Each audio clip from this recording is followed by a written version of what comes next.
when Chernikov was asked to deliver 100,000 people, and they knew they're going to go either Majdanek or Treblinka, he said, all right, I will do it. And he went home, and him, his wife, and the two daughters committed suicide. Right?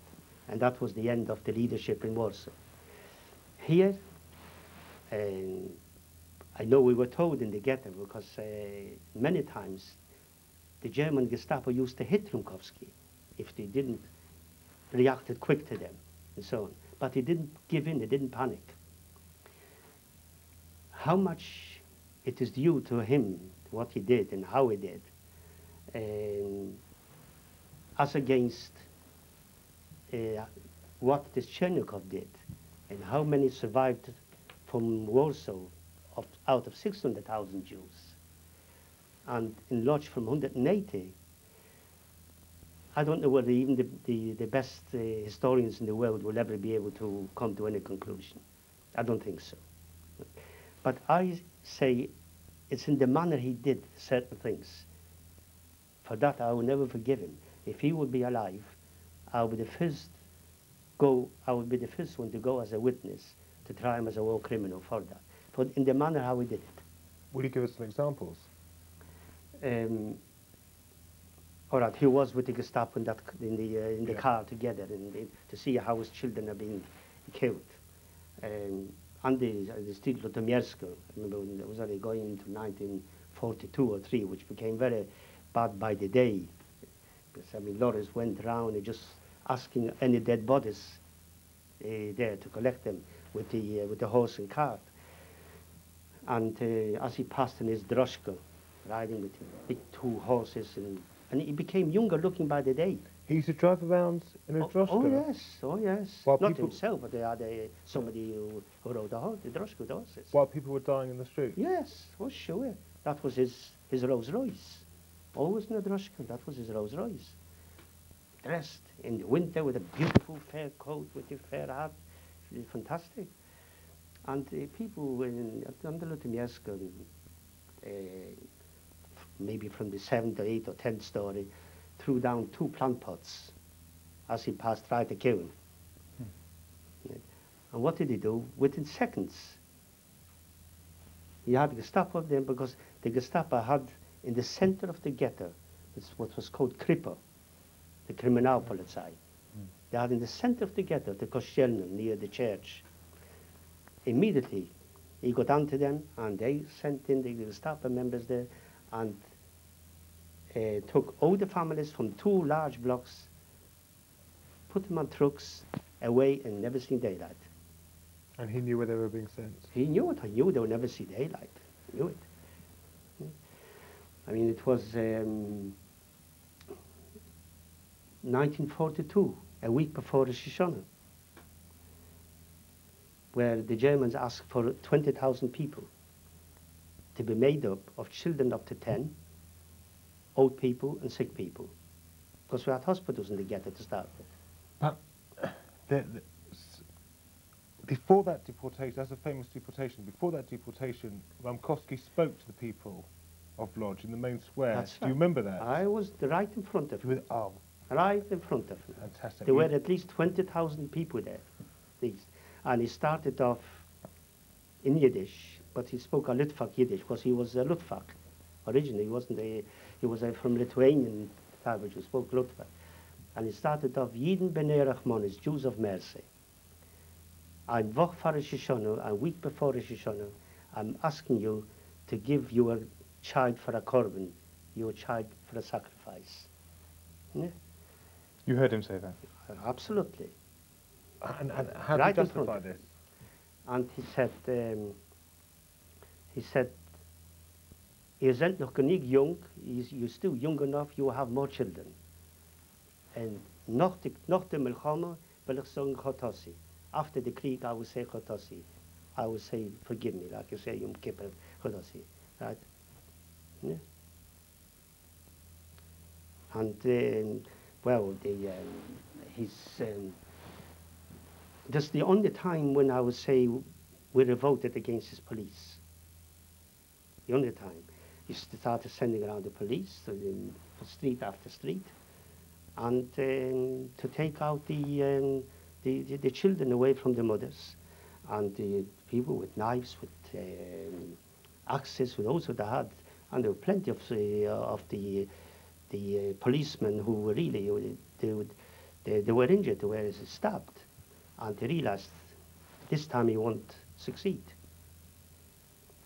And then they made a curfew and started on one side of the ghetto, day by day, coming in, and the Gestapo came themselves.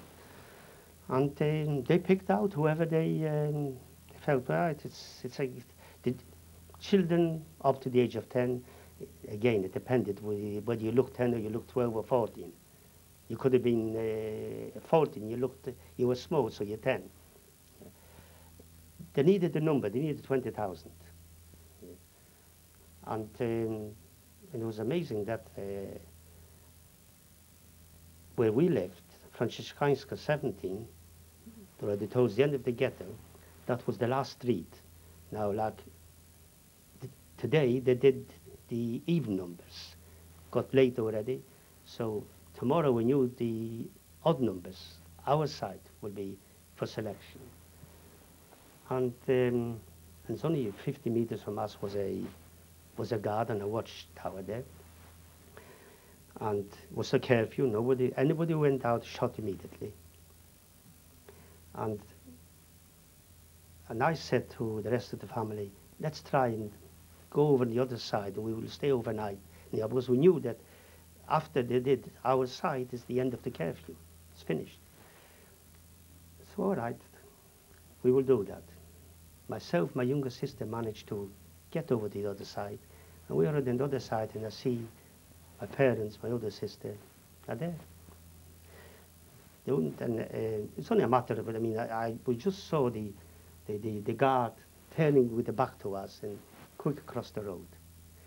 He could have turned with the second back and he shoots immediately, but we got away. And the following morning, we stood on the other side and watched the selection.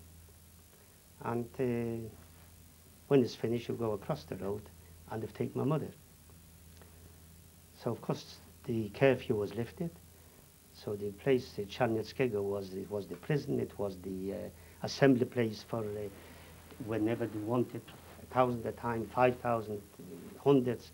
And the Czarnieckiego, from there, they took them away to be exterminated. So I go there, and there's my mother between the fence round again, near the wire.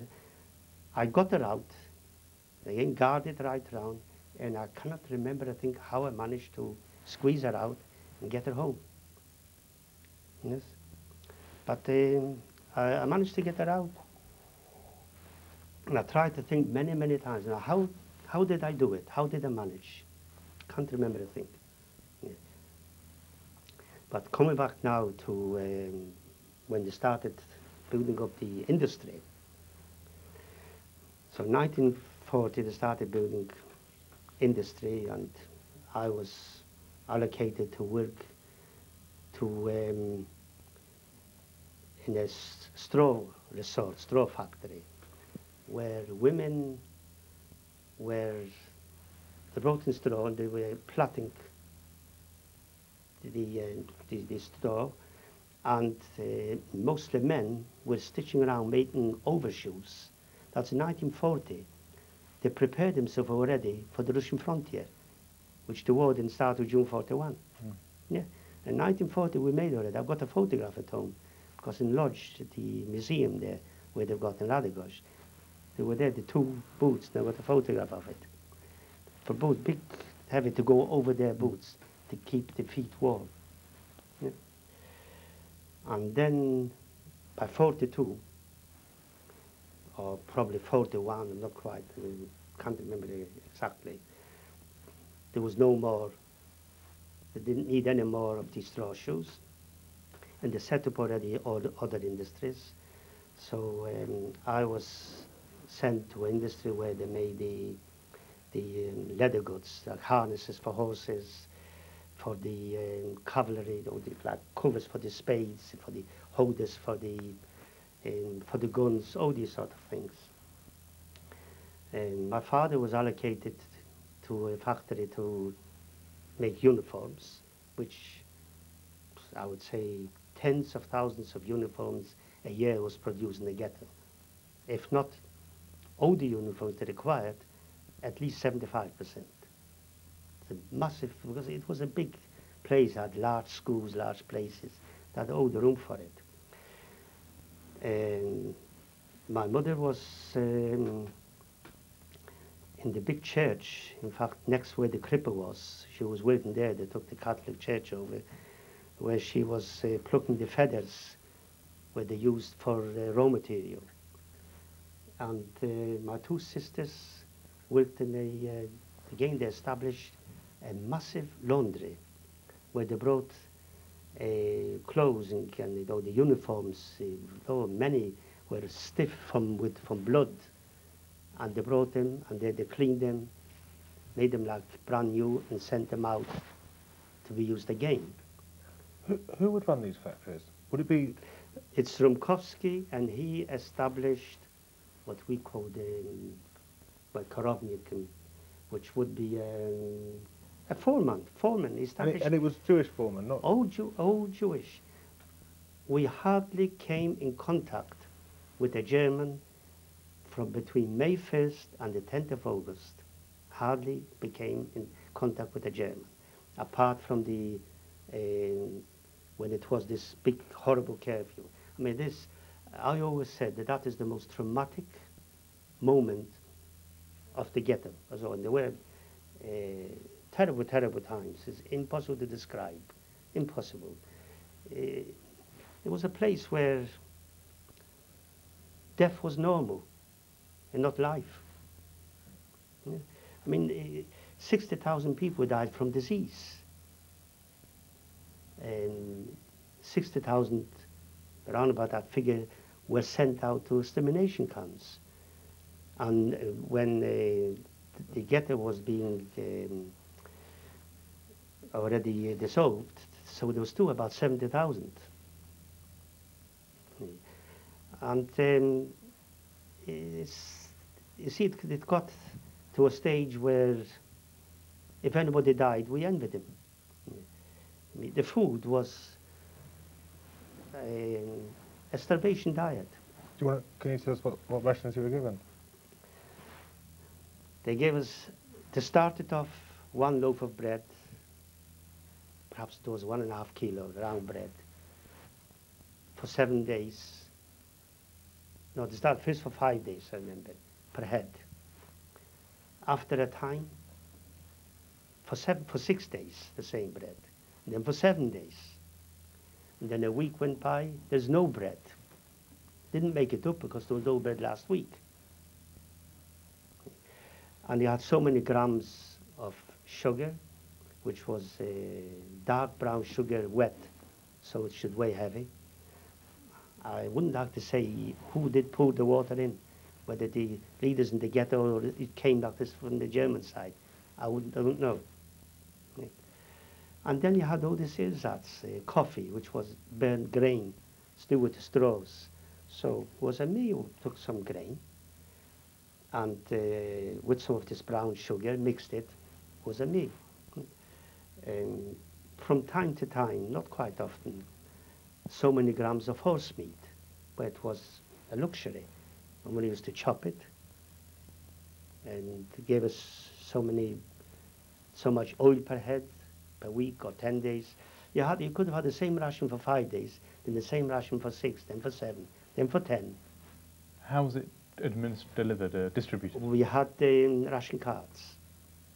Yes, and then again, when we worked, we've got a talon. First we got a soup, sort of a soup, hot water with a few bits of vegetables or potato. We counted how many squares of vegetables or potato you got in that soup.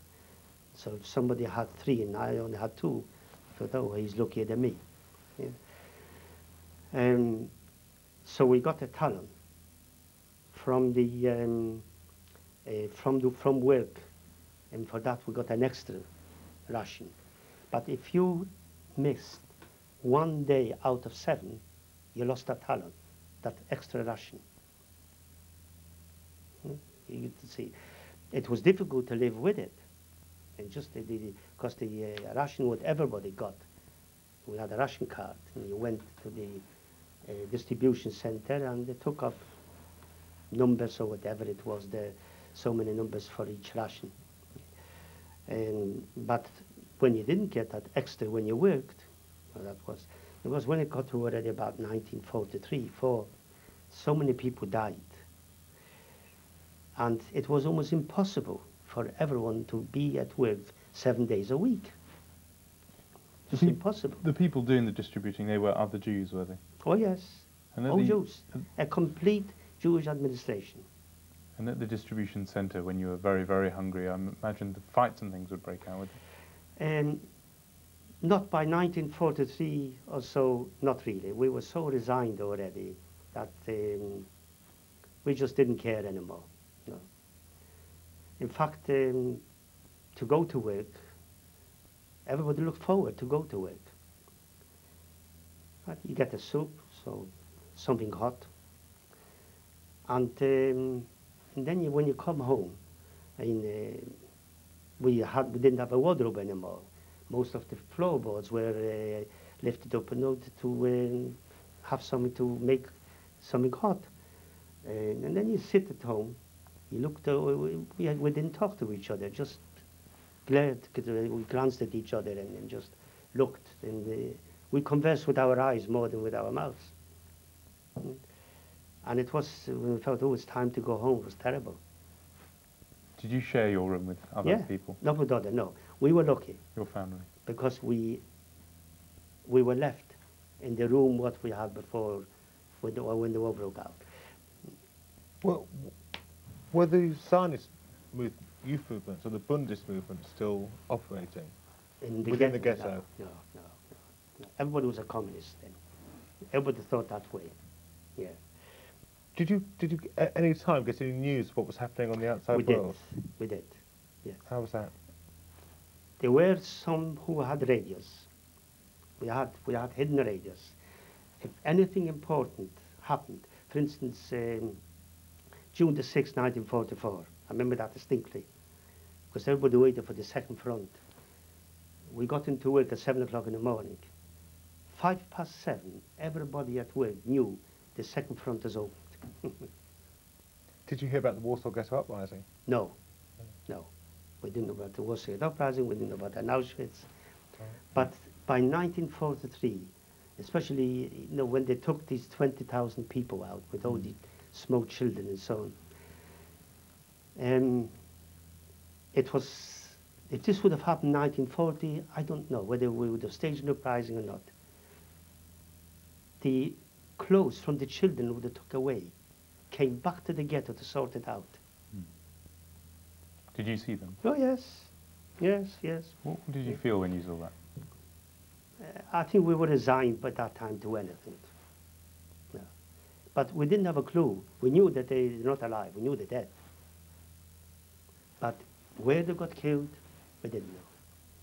And even, see, they took away from all the provinces the men to go to work. And then from 1941, 42 onwards, they kept bringing in from the provinces the women and the children were left. Why they did that, I don't know. Somehow they had more, they felt that they can rely more on Rumkowski's police than probably on themselves. They brought these people in. And it was in 1942 when my auntie, my father's sister, came in. She had 6 sons, and she was left with 2 the youngest children.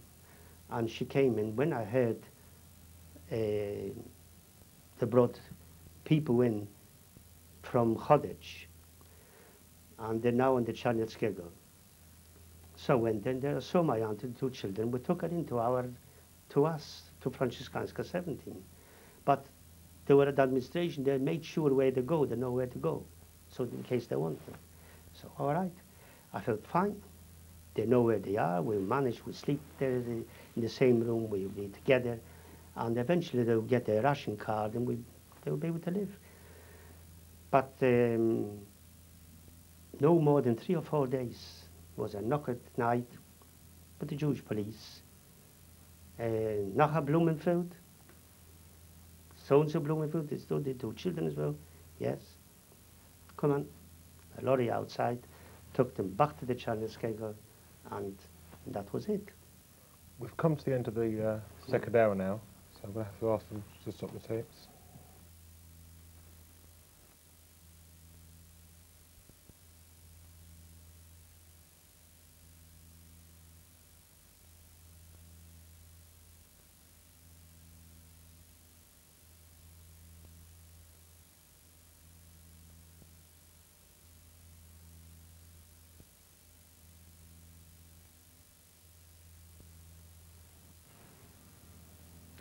What was the health like in your family?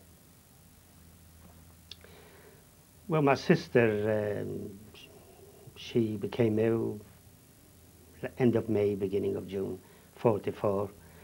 And I remember she was burning away with fever. But my parents and all the people said it was diphtheria, which probably was. It was one of these either typhus or diphtheria, one of these diseases. And she died the 4th of June, 1944. I managed, because at that time there's so many people died that they simply went round to pick up corpses all over on a very long cart with a horse. And I managed to go with the cart so to make sure that I bury her just her. And in fact, 2 years ago when I went with my children there, I put up on the wall inside of the cemetery copper plaque, just her name, and she died in the ghetto. And this is dedicated by her brother Mendel, Beale, England, Manchester. But the rest of us, we didn't have any disease. The biggest miracle is, obviously, it was a contagious disease. How the 4 of us didn't get it is just beyond luck. So many things, it's impossible to really give a reason for it. There's another thing. I mean, automatically you would expect that everybody would get it, but we didn't. And were we working towards the end of the Senate ghetto? And yes, we all worked in the same, what in Germany it says resorts, in the same factory, the same job.